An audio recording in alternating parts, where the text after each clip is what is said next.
Welcome, Christine.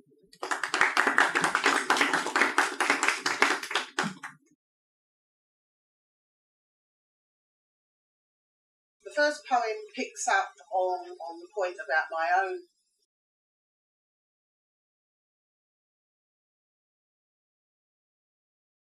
that sounds okay.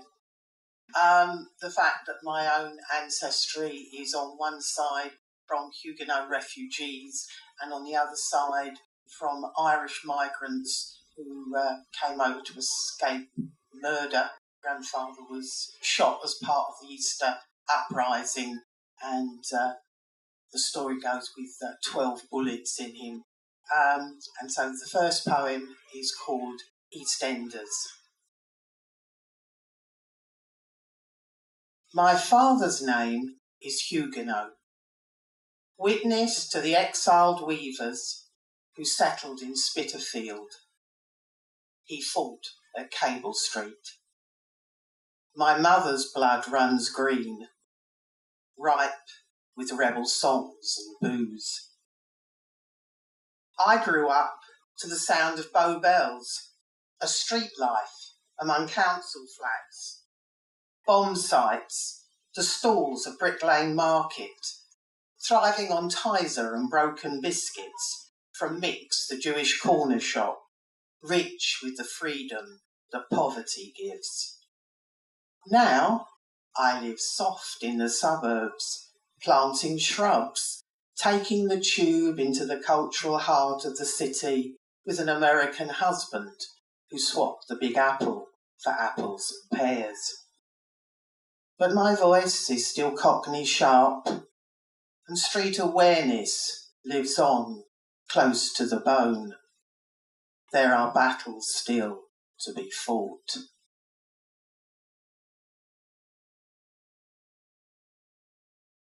This one is for everybody who has had to leave their home in a rush for whatever reason.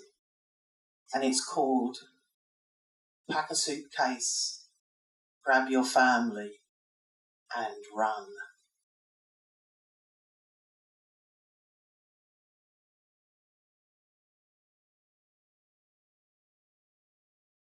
We run from our home that is flooded, that is on fire. We run from our home that is in the path of a mudslide, avalanche, hurricane, erupting volcano. We run from our home because there is no work, money, food, water, medicine, schooling, and poverty and disease snap at our heels. We run from our home where a partner rules with terror, where a sniper has us in his crosshairs. We run from our home where bombs fall and the streets are full of shrapnel, debris, corpses. We pack our suitcase with our mobiles, our insurance policies, laptop, documents backed up and a memory stick just in case. We pack our suitcase with warm jumpers, spare socks, the baby's bottle. We pack our suitcase with reading glasses, a bright red lipstick, cancer medication, the kids' favourite toys, unopened Christmas presents. We pack our suitcase with our grandmother's jewels sewn in the hem of a skirt, old photograph albums, prayer books, a wedding dress. We pack our suitcase with fake passports, maps, bribe money, a gun. We keep telling ourselves, at least we are still alive, at least we are still all together. By the time we get to the relief station, Women's Refuge, next village, the border, the sea, the children are tired and hungry and crying.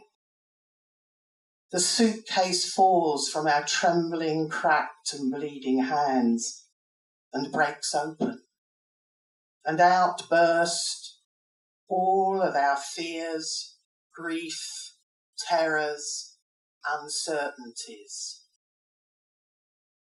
But we each carry with us memories, stories, the DNA of survival, a tiny flicker of hope, packed tightly in the clenched muscle of each and every running heart.